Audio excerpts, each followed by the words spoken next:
All right. Good morning, everybody. It is Saturday, September 14th, 8:09 a.m.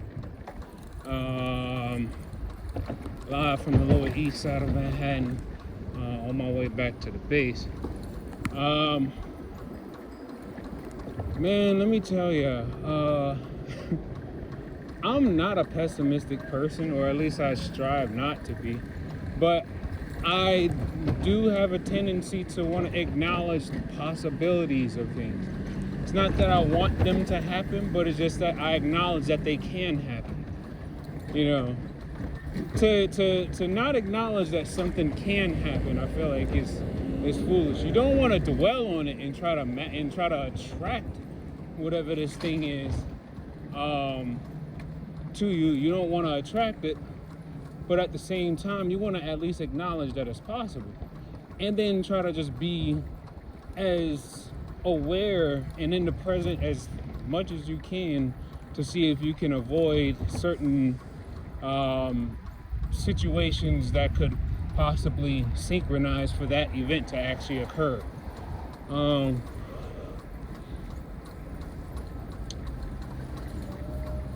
They're going to try to do a whole lot of neural modulating while I'm trying to make my way back, and I want to make this one shorter than I normally do. Let me see. Go ahead. All right. So I'm gonna get this off first because they've been just like using this against me with like everything that they got, because this is like, honestly, I kind of feel like I really understand why so many people who are like these great spiritualists, or whether you believe they were fictional or not, but why there's always these stories about where like people who are very wise or meditative, they go off to places away from everybody, just so that they can be able to find some peace in themselves, right?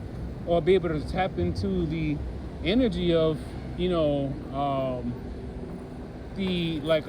healthy environment, or tap into a God energy, or whatever the case may be.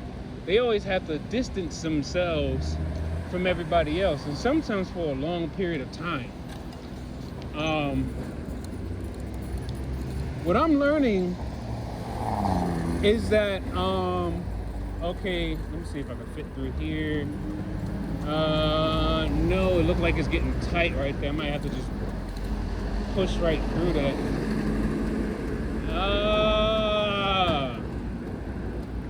That is not gonna fit. Let me see. Yep, got through. Anyway, I'm trying to hold them off as much as I can.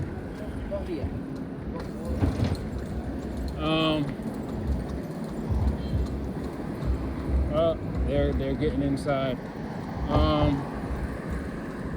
Everything that I'm describing to you is basically them synchronizing with, or trying to make me resync with different frequencies that they're trying to force me onto. So anything, like if they want to change my brain waves so that I can't focus, they'll just tune a different frequency. So then all of a sudden I start to, start to lose my train of thought, like literally within like a second or two. And like I keep telling everyone, you can see and hear that I'm like, that I am, I'm like pretty sound. You can see that I'm not like angry. I'm not like, I don't promote hate speech or anything like that. So it's like what they're doing, and it's funny because with the V2K, everything that they say I'm doing to myself, I know how they're doing it digitally. I know how they're doing it with frequencies. I know how they're doing it with the AI and the brain mapping.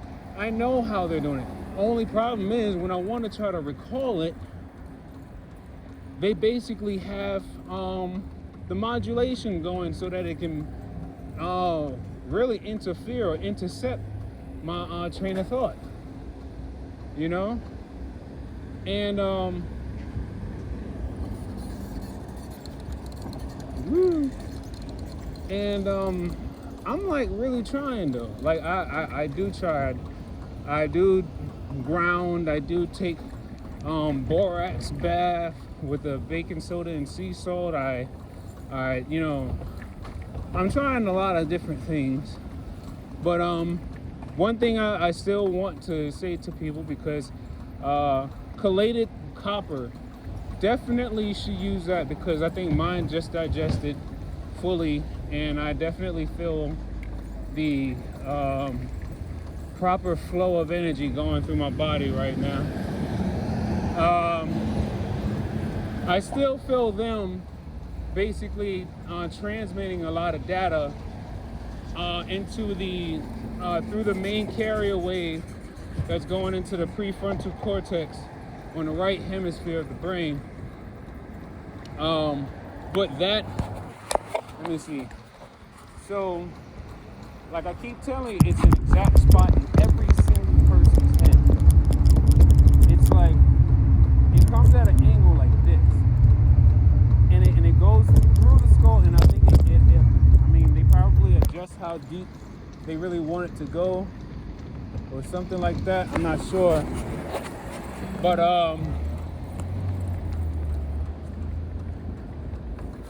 what was I gonna say?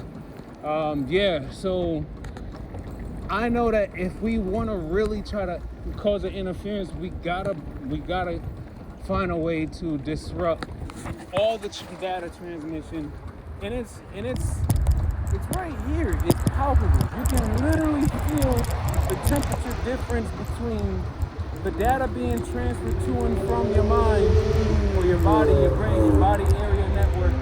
You can literally feel it. It's warm. It's like a laser. It's like a laser, and it depending on how many commands or packets that they're sending to your body, that'll determine how intense it'll feel on your skin, or how warm you'll be able to it'll feel when you try to use your hand. Because remember, your hands are emitting light too. So of course, if you have a signal, a carrier wave from a transmitter that has like a permanent locking system on you, when you put your hand up, remember we're talking about like light photons and stuff like that. So when you put your hand up when you put your hand up between your head and the transmitter, your hands, the energy coming from your hands is going to create an interference. So you're going to be able to feel the temperature difference between the air and then that data stream that's going into your brain. Let me see. But I know right now their main attack on me is mostly emotional tuning, energy extraction. They have a tendency to say that, you know, there's a lot of people on your body, there's a lot of people taking energy from you or whatever. You know, oh, your girlfriend don't do nothing for your energy. Oh, you don't realize that, like, it's all kinds of stuff. And it's like, I'm realizing that, I mean, I already know that, like, she has, why is he, all right, I'm like, why is he going that way? Oh, is he trying to water? All right. But, so I'm like, they're trying to, damn, I'm losing my train of thought again.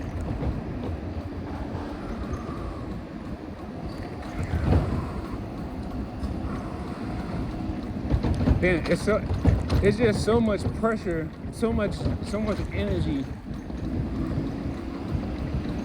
It really feels like someone is trying to take like the eraser end of a pencil, and they're like trying to press it into my skull as hard as they can while jiggling it back and forth to make it seem like it's vibrating. Like, it's not pain, it's just it's I don't know, it's just this discomforting, vibrating feel. And then when enough cells and tissues are being heated up, they start to release maybe like a gas or something, and then that gas gets built up. And then it has to be released. And the only way I normally feel it release is through whatever openings it can find in the head, and then they'll find a way to seep into the oral cavity and then out. It's not something that I inhale or exhale. I feel like it's a process. It's like a byproduct or something from tissue heating. I think I looked it up at some point where it shows that if you experience a long duration exposure to electromagnetic radiation or waves, it will, eventually create what they call it, cellular death, but there's another term for it, or oxidative stress, right? So I think when these cells and tissues are heating up, it's releasing, I don't know, like releasing. I guess it's releasing oxygen. I didn't look that far into what exactly could be being released, but what else?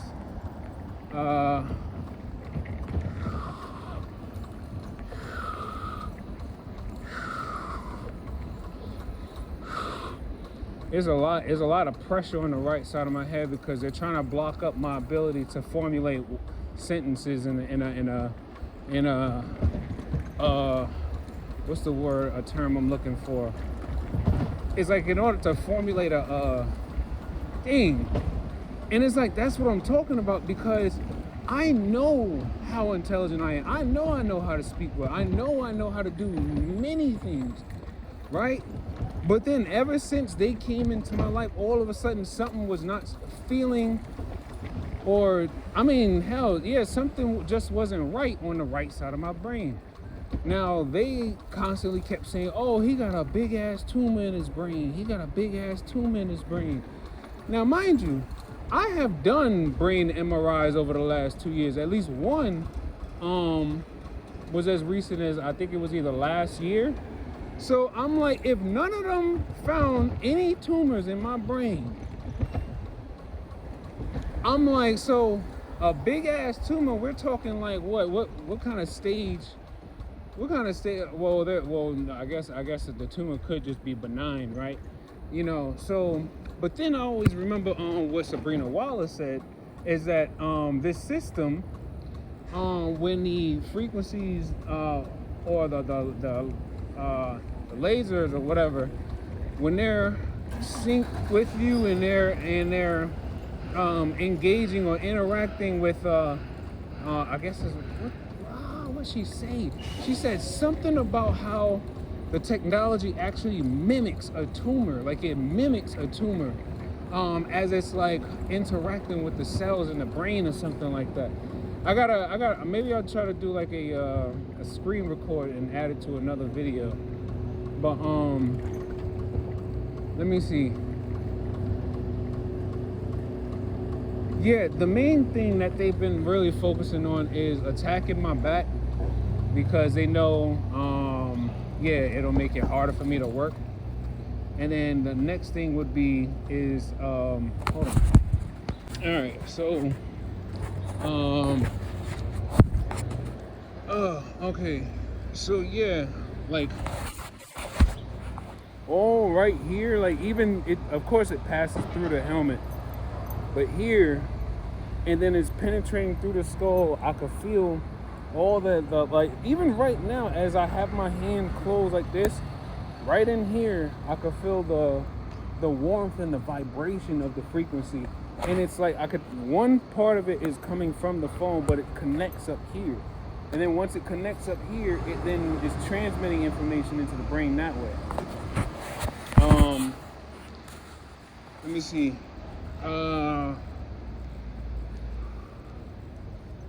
Yeah, they've been really working on trying to see if they can get me to, I guess, break up um, with my girlfriend, um, or see if I would do something else, or try to see if they can get her to cheat on me, or something like that. And I mean, hey, it is what it is. I mean, we talking about secret society. Secret society, they don't give a fuck about nobody but secret society until they one day decide who is no longer going to be secret society.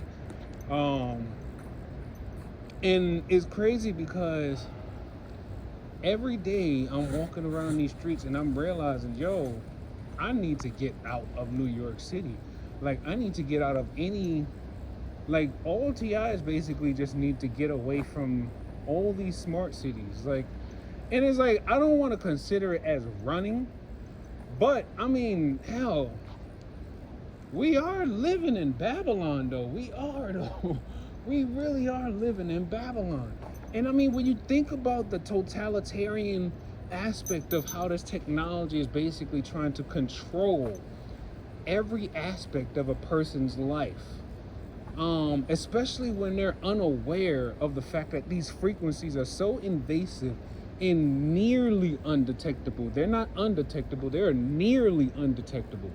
And then also realizing too, the more sensitive I have become over time, and the more I've been making myself more consciously aware of subtle energy, I can feel the energy of someone who is probably more augmented than they have made me or whatever, but I can feel the energy coming off of them. I can feel when someone has way too much energy, or when someone is too stressed out, or when someone is just angry, or when someone is just dark and you just don't even need to be messing with them at all. Like, I can feel all these things, right? And I just have to take it in my mind. I just have to take it in my mind and tell myself, okay, I identified this one, I identified that one. Sometimes I could literally be several yards away from a person, and I could look at them, and then it's almost like there's something that, like, it's almost like something I pick up, and then like I could sense their energy, and it's like, I don't even know, because there was like, it happened at least about 3 or 4 times already just this morning alone, and it's not even 9 a.m. yet. And then, the funny thing is, and I always notice this, certain people, let's just say certain people of different cultures, I'll put it that way. Not like, yeah, certain people of different cultures, if they are a gang stalker or secret society or whatever, they may react in different ways, right? Now, one thing I've noticed is certain people who kind of like already live a life where they kind of like, let's just say they live better than minimum. I said minimum. They live better than middle class, right? When you come around them, or when I come around them, I tend to notice where, like, they don't do too much. It's like such a subtle little thing. Like, they'll be in a conversation with each other, and then all of a sudden you'll hear, yeah, he don't realize she doesn't love him anymore, or it'll be stuff like that. But at the same time, like I tell you, you gotta be mindful of yourself not to react to it. You can acknowledge certain things that are being said, but don't react to it. Don't ever try to approach anyone, because unless they're directly speaking to you, that's the only unless they're directly speaking to you, that's the only time that you should ever react. But you also want to be careful about how you react too, because they could have sent that person who's speaking directly to you to become your gaslighter, because they've already primed you up enough emotionally. So then when they finally send someone who can physically interact with you, that person already knows that you're on edge, so they're going to gaslight you just to push you over. Why? because it's all about human trafficking. Remember, it's all about human trafficking. They all trying to find a way to see if they can either get you locked up, put in a psych ward, or try to see if they could get you killed by someone that probably failed horribly with against the frequency manipulation. Because you got to remember, every single person that's in any of these smart cities or these technologically advanced cities, every single person has different, if not different, almost every aspect of their consciousness, their personalities, all uploaded and then categorized. And then what they can do, once they've categorized and uploaded all these different traits and stuff, they all have frequencies. They all have a measurable frequency, or they basically code up the emotions and the actions or the memories or the intentions of anyone. They code it up, right? And because you're already linked to the cloud, all they have to do is probably drag and drop and then send. And then next thing you know, you feel yourself, you could literally be just sitting here, just, I don't know, looking at the sky, and then all of a sudden they would literally transmit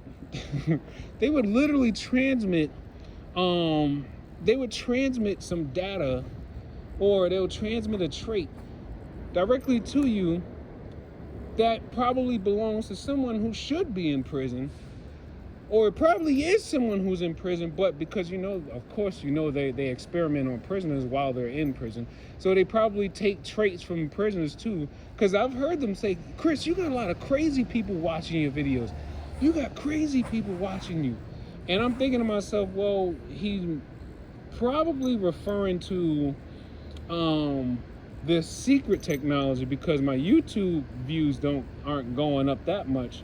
So I'm like, if he's referring to this secret technology, that also lets you know too that they basically are they're harboring or aiding some of these people who probably are serial killers, serial rapists, all these different types of people who are all uploaded to the cloud, and all their different intentions and thoughts are uploaded too, and then categorized. So then if they wanted to make Mickey Mouse into a killer, all they got to do is they could probably go to, I don't know, probably one of the worst killers in I don't know, a New York State prison, take his character, take his cognitive or character traits and whatnot, take his inability to empathize, and then transmit that into Mickey Mouse.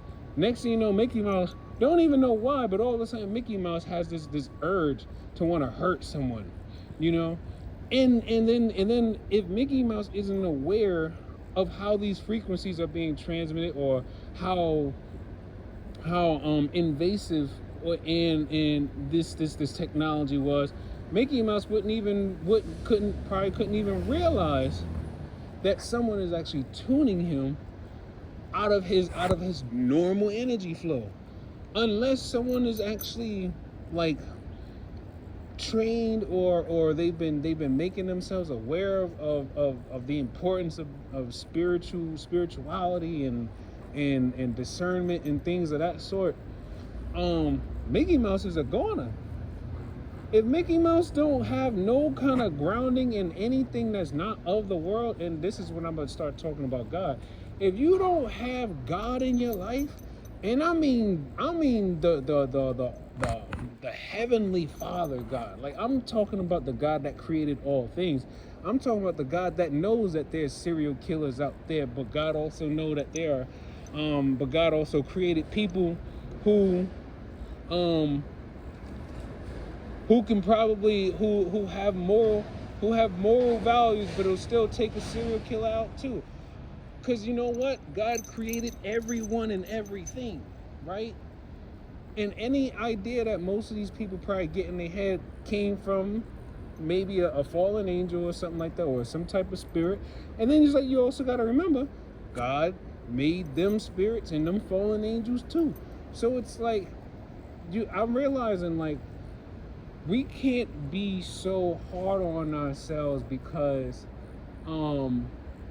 we can't figure out everything and figure out like all the most permanent things as possible to try to help us. We can't be so hard on ourselves about that. All we can do, right? And then especially with this part, I've learned and confirmed through many interactions that they basically take, or they harvest the energy within a person's body, and then they form a beam from their body. It could be from the heart center. It could be from the heart center. It could either come from here, this whole area here, from your heart, or it could come from your brain. But either one, they can form a beam from the two strongest electromagnetic fields on your body. They can form a beam and then direct energy, like create a resonance, I guess, between your wireless body area network and that other person's wireless body area network, or biofield, if you want to use that term. They'll basically resonate you two together, or basically when you think about like in The Sims, you click on like like in The Sims, see like that guy over there, right? So they would click on him, right? And then they would want to, let's say they wanted to direct more energy into, I don't know, matter of fact, they're beaming me in my heart right now, but I know it's coming from the phone. They'll click on him, and then they could I don't know if it's a drag and drop kind of thing, or if they click on him, then click on me, and then it's like, I don't know how they do it, because I don't know what the application looks like, or I don't know what it looks like, but I know this is pretty much how it feels, because here's why I know it's kind of like a connect the dot type of thing, because he can be all the way over there, right? And then I could stand still just like this and not move.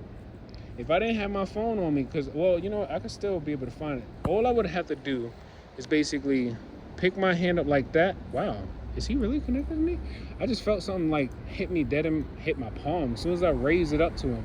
So let me see, hold up. Okay, no, that's coming from my phone, and that beam's like going up towards the main carrier wave that's up here. So it's like, so there's a beam coming from this end of the phone, and it's coming up like this, and then it connects up here, and then I feel all the vibration and the temperature and everything here. By doing this, I could feel it relieving pressure I could feel it relieving pressure here, but it's deep. It's not surface. It's not skin or bone. Like it's directly in the brain. But yeah, like I could literally put my hand up, right, and then I could feel where the energy waves are coming from, you know. And then it's crazy because, like, I learned that they're trying to reprogram me to not love my girlfriend by basically taking the energy from her body and creating a beam, forming a beam to then be able to attack me, right? And this is like basically every time I'm around her. So it's like I be trying not to be frustrated and stuff, but I mean, look, if you had someone, if you was just standing somewhere, right, or everywhere you went, you just felt someone doing this, right? Or like I don't know, but that's basically what the attacks feel like, whether it's coming from a person. Well, now the biosensors or nanobots inside of the person is harvesting the energy from the person to be able to form the beams. But it's like if you had someone doing that to you all the time, every day, all day, and then we're not even going to talk about the V2K, because I feel like I could deal with the attacks better than I can the V2K, but I'm actually just using a better way to use the V2K to my advantage, because I have some very arrogant handlers. They're very arrogant. They're very they love the fact that they're like undetectable. They love the fact that they can get away with it. They love the fact that you know that a lot of people fear them, because most people don't know about technology, and nobody's really going to be brave enough to want to try to learn and then take the hits for learning about technology. But I don't know, like, I'm trying my best, and I kid you not, none of this stuff is undetectable, none of this stuff is undefeatable. It's just, all we need is just to get the right people with the right experiences together, and we just put our minds together and then put some God on it and see how well we can work with it. But let me go ahead and get back to work. They over here, they got a beam going right here, hitting me right here in the heart, and it's penetrating it's going through the pectoral, going straight into the heart though, and it's coming off of the phone. Now, mind you, while I'm working, I have to have my phone data on, and I have to have the Bluetooth and the location on. Plus, it's the weekend too, so I know there's a lot more people involved. If I could only try to find a way to monitor the traffic and the data that's going into my body area network, but I don't think they're using like our regular internet. They're using like military access internet, and like the, I don't know, service, like they're using like networks that's probably for like highly classified communications, or hell, even emergency response networks or something like that. But anyway, I'm gonna go ahead and get back to work. Take life one breath, one thought, one step, one day at a time. Peace.